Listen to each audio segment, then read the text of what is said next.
হাত দিচ্ছ এমন আপনারা বলেন না তো, কারোকে বলেন সব বোনাস করেছে মানে থাক, মানে কি তোমার আর বৃদ্ধি হবে না, তুমি যেখানে আছো ওখানেই থাকো, বলে না রয়ে যাও, থাকো থাকো, এটা বলবেন না।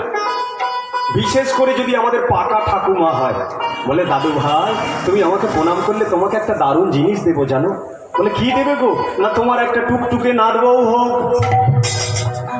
আর মা গো সেই টুকটুকি এসে সারা জীবন একদম ছাড় পোকার মতো কুটুর কুটুর করে কামড়ে কামড়ে একদম জীবনটাকে ঝালাপালা করে দেয়, না দেবে উঠতে আর না দেবে বসতে। হ্যাঁ এমন টুকটুকি আছে, টুকটুকি যাদের বাড়িতে টুকটুকি আছে জানে গো মা, এরা একবারে দাঁতে চিবিয়ে দেবে, একদম দু চোয়ালে চিবিয়ে দেবে। তাই সংসারী মানুষ ঠাকুমা কেন আমাদেরকে এই আশীর্বাদ করছে? ঠাকুমা বলছে আমি তো সারা জীবন জ্বলে মরলাম, তোরা কেন ফাঁকায় ফাঁকায় ঘুরবি, তোরাও তোরাও, হ্যাঁ তাই তো, আমি তো ভূতো খেয়েছি, তোরাও এই লাইনে ভূতো খা। ঠাকুমা আমাদেরকে এই পথ দেখায়। কিন্তু কৃষ্ণ ভক্ত সাধুকে বৈষ্ণবকে প্রণাম করলে তারা থাক থাক বলবে না, গাড়ি হোক বাড়ি হোক এ কথা বলবে না। যখনই চরণে হাত দেবেন একটা কথাই বলবে, তোমার কৃষ্ণ ভক্তি হোক। যে ভক্তি তুমি এই মায়াপুরের হাট গোটা খুঁজে ফেললেও কেউ তোমাকে দিতে পারবে না, যত লাখ টাকায় থাকো। এই ভক্তি একমাত্র ভগবান দিতে পারে আর তার ভক্ত দিতে পারে। তাই দেবর্ষি নারদ আসছে, মনে মনে চিন্তা করছেন, একদিনও নারদ ঋষি ভাবে মনে মনে, একদিনও নারদ ঋষি ভাবে মনে মনে, একদিনও নারদ ঋষি ভাবে মনে মনে, একদিনও নারদ ঋষি ভাবে মনে মনে, কোথায় আছে কৃষ্ণ ভক্ত পাইব কেমনে, কোথায় আছে কৃষ্ণ ভক্ত পাইব কেমনে, কোথায় আছে কৃষ্ণ ভক্ত পাইব কেমনে, কোথায় আছে কৃষ্ণ ভক্ত পাইব কেমনে, আমি কোথায় গেলে পাবো, আমি কোথায় গেলে পাবো গো, কোথায় গেলে পাবো গো, কোথায় গেলে পাবো গো, কৃষ্ণ ভক্ত আমি কোথায় গেলে পাবো গো, কৃষ্ণ ভক্ত আমি কোথায় গেলে পাবো গো। চিন্তা করছে সবই তো পাওয়া সম্ভব টাকা দিলে, কিন্তু কৃষ্ণ ভক্ত পাওয়া খুব মুশকিল। শুদ্ধাচারী আচারী বৈষ্ণব, বৈষ্ণব বাড়িতে ব্রাহ্মণের বাড়িতে জন্ম নিলে সেই ব্রাহ্মণ বৈষ্ণব হয়ে যাবে না, তাকে তৈরি হতে হবে। আমি ডাক্তারের বাড়ির ছেলে, তাহলে আমার বাবা ডাক্তার, আমি কি? হ্যাঁ আমার বাবা ডাক্তারের উপাধি পাবে, আমি কেন পাবো? আমি যতক্ষণ না ডাক্তার হতে পারছি, যতক্ষণ না ডাক্তারি পরীক্ষা দিচ্ছি, ততক্ষণ কিন্তু আমি ডাক্তার নই। তাই কৃষ্ণ ভক্ত পাবো কোথায়? টাকা দিলে সবকিছু পাওয়া সম্ভব, বৈষ্ণব পাওয়া, আচারী বৈষ্ণব যে গোবিন্দকে দিয়ে খায়, আমরা কি না দিয়ে খেয়ে নি, পেলাম বসে পড়লাম। অন্তত কি করবেন? ভগবানকে খাবার থালায় বসে জোরহাত করে বলবেন, গোবিন্দ তোমার জন্য আজ আমার উদর পরিপূর্ণ হচ্ছে, যা জুটিয়েছ তোমাকে নমস্কার, তোমাকে প্রণাম।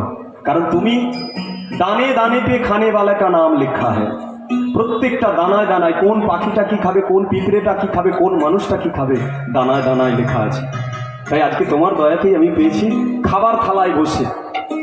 গোবিন্দকে যদি সংসারী মানুষ তো ভোগ নিবেদন করার সবার সময় হয় না, জোরহাত করে বলবেন, গোবিন্দ তোমাকে নমস্কার, তোমাকে প্রণাম। তাই করলে এখানে কৃষ্ণ ভক্ত আমি পাবো কোথায়? কৃষ্ণ ভক্ত পাওয়া খুব কঠিন। চাকরিওয়ালা মানুষ এখানে 10-20টা খুঁজুন, পেয়ে যাবেন, পাবেন না? কিন্তু একটা শুদ্ধ কৃষ্ণ ভক্ত খুঁজুন। শুদ্ধ ভক্ত আছে কিন্তু কৃষ্ণ শুদ্ধ ভক্ত। বৈষ্ণব কখনো হয় না শত গুণের অধিকারী হতে হয়, 100টা গুণ থাকলে তবে সে বৈষ্ণব। তৃণদপি শুনেছ না তরুরিব শুষ্ণ না অমানিন মানদেন কীর্তনিয়া সদা হরি। তৃণ মানে দেখুন ঘাসের ওপর দিয়ে আমরা হেঁটে যাচ্ছি, ঘাস কোনো প্রতিবাদ করছে? তরুরিব এই গাছকে দেখুন, গাছের গায়ে কেউ চাদর দেয়নি, আমরা চাদর গায়ে বসে আছি, সহ্য করছে, তবু আমাদেরকে অক্সিজেন দিয়ে যাচ্ছে। হ্যাঁ যখন ঝড় বৃষ্টি হবে সেটাকেও সহ্য করছে, বলেন আমার মাথায় ছাতা ধরো, বলে কারোকে শুকিয়ে শুকিয়ে মরে যাবে তবু কারো কাছে জল চাইবে না। তরুরিব শুষ্ণ না অমানিন মানদেন কীর্তনিয়া সদা হরি। অর্থাৎ সবাইকে সম্মান দেবে, মানে যে রিক্সা চালায় তাকেও প্রণাম করতে যাবে, হাত জোর করে তার সঙ্গে কথা বলবে, আর যিনি আমাদের রাষ্ট্রপতি তাকেও ততটাই সম্মান দেবে। অমানিন মানদিন, মানে যার কিচ্ছু নেই তাকেও সম্মান দেবে, যার অনেক কিছু আছে তাকেও সম্মান দেবে। অমানিন মানদিন কীর্তনিয়া সদা হরি, সেই ব্যক্তি শত সর্বদাই বলবে হরি বল, হরি বল, হরি বল। হরি বল। এই হলো সাধুর লক্ষণ, এই হলো বৈষ্ণবের লক্ষণ। তাই আমি কোথা গেলে পাবো গো, কোথা গেলে পাবো গো কৃষ্ণ ভক্ত, আমি কোথা গেলে পাবো গো, কৃষ্ণ ভক্ত, আমি কোথা গেলে পাবো গো। মনে হয় মর্তধামে ভক্ত পাওয়া যায়। এই মর্তধামে মানুষ যায় মরতে, তবু কৃষ্ণের ভক্ত হয়, পাওয়া যায়। ব্রহ্মা যেই পদ পায়নি, শিব যে পদ পায়নি, সে পদ এই মনুষ্যকুলে মনুষ্য জাতি জন্মগ্রহণ করে কৃষ্ণকে লাভ করতে পারে। ব্রহ্মা আদিদের যারে ধনে নাহি পায়, সে ধনে বঞ্চিত হলে কি হবে উপায়। ব্রহ্মার বাঞ্ছিত ধন, বিরিঞ্চি বাঞ্ছিত ধন। তাই মর্তধামে তিনি আসছেন গোবিন্দকে স্মরণ করতে করতে। মঙ্গলময় তুমি শ্রীমধুসূদন, কবে তুমি আসবে গো মম হৃদি বৃন্দাবনে।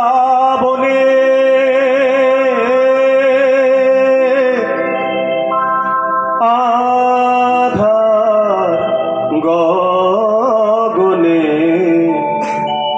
কবে তুমি দীপ শিখা জ্বালবে, কবে তুমি দীপ শিখা জ্বালবে। মঙ্গলময় হরি, হরি বল। প্রভু নারায়ণ,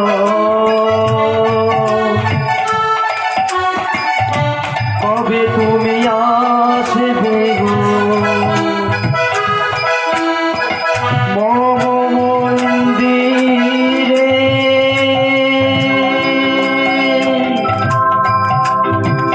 দীপ শিখা জ্বলবে।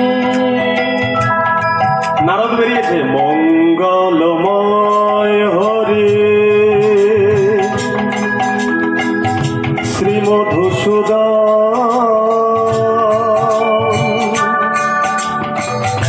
কবে তুমি আসবে গো মম হৃদি বৃন্দাবনে।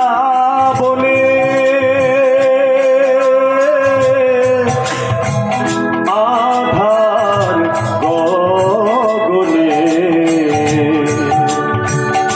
কবে তুমি দীপ শিখা জ্বালবে, কবে তুমি দীপ শিখা জ্বালবে। আকুল অন্তরে ওরে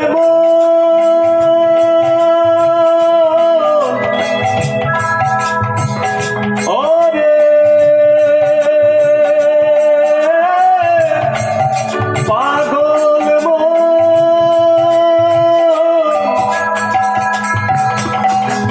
আকুল অন্তরে আমি ডাকি বারে বারে, কবে তুমি আসবে গো এ হৃদয় মন্দিরে।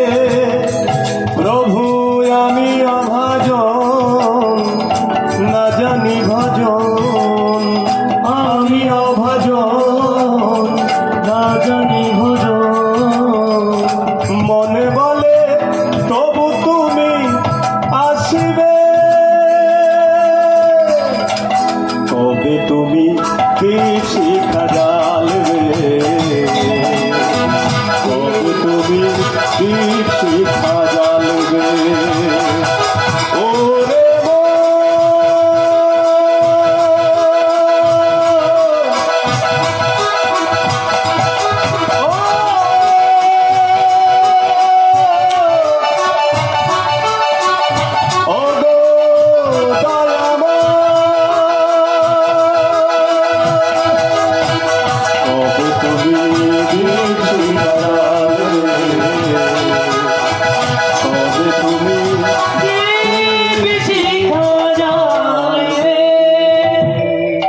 बोलिए भगवान श्री कृष्ण चंद्र की জয় गिरिधारी लाल की জয়। হরিনাম কৃষ্ণ নাম গাইতে গাইতে মর্তধামে আসছেন। ভক্তকে দর্শন করে তার হৃদয় শান্তি হচ্ছে না, চিন্তা করছে কি ব্যাপার, আমি এলাম কৃষ্ণ ভক্তকে দেখা মাত্রই দেহ মন পবিত্র হয়ে যায়, শান্ত হয়ে যায়, কিন্তু আমার মনে এত অশান্ত ভাব কেন? তাহলে কি আমার এখনো ভক্ত দর্শন হয়নি? তাই ভক্ত দর্শন আমার মনে হয় একটি জায়গা বাকি রয়ে যাচ্ছে, সেটি হলো বৃন্দাবন। তাই সেই বৃন্দাবনে আমাকে একবার যেতে হবে। মনে মনে চিন্তা করছেন, সেই বৃন্দাবনের পথে আস্তে আস্তে তার গায়ে যেন কিসের তাপ লাগছে, তার অঙ্গ জ্বলে যাচ্ছে। কোথা হতে এত তাপ?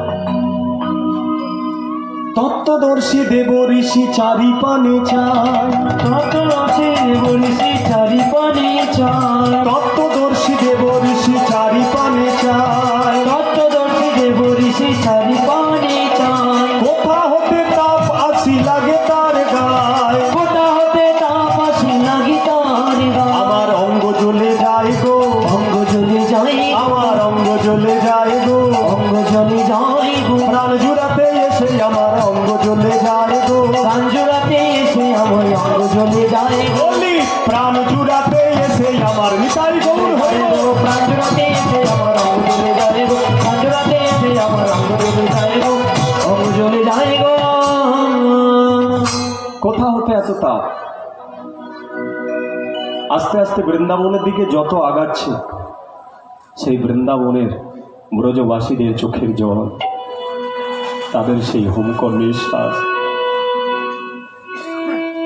তাদের যে চোখের জলের তাপ নারদের জীবনটাকে অশান্ত তৈরি করে দিচ্ছে।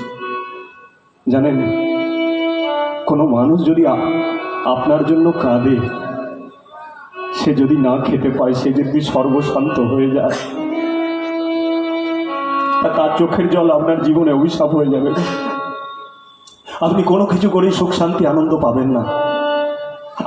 আপনার জন্য কেউ যদি কাঁদে, আপনি যদি কারোকে দুঃখ দিয়ে আসেন, সে যদি ফুপিয়ে ফুপিয়ে কাঁদে, হুমকর নিঃশ্বাস ছাড়ে, সেই দেশ সেই গ্রাম ধ্বংস হয়ে যাবে। একজন যদি কেউ আপনার জন্য দুঃখ পেয়ে থাকে, কষ্ট পেয়ে থাকে, তাই যারা বৃন্দাবনের মানুষ শুধু গোবিন্দের জন্য কাঁদছে, আজ আর বৃন্দাবনে বাঁশি বাজে না, সকালগণ আর কৃষ্ণ কৃষ্ণ বলে নৃত্য করে না, ময়ূর ময়ূরী সুখ সারি তারা আর কৃষ্ণ নাম গায় না। গাভীগুলো ঊর্ধ্বমানে তাকিয়ে আছে যে কৃষ্ণ কবে ফিরে আসবে। তাই নারদ চিন্তা করছি, এদের এমন দশা, ভগবান কৃষ্ণ যার আমি নাম করে বেড়াই শত সর্বদাই, তাদেরকে সেই পূর্ণ ব্রহ্ম ভগবান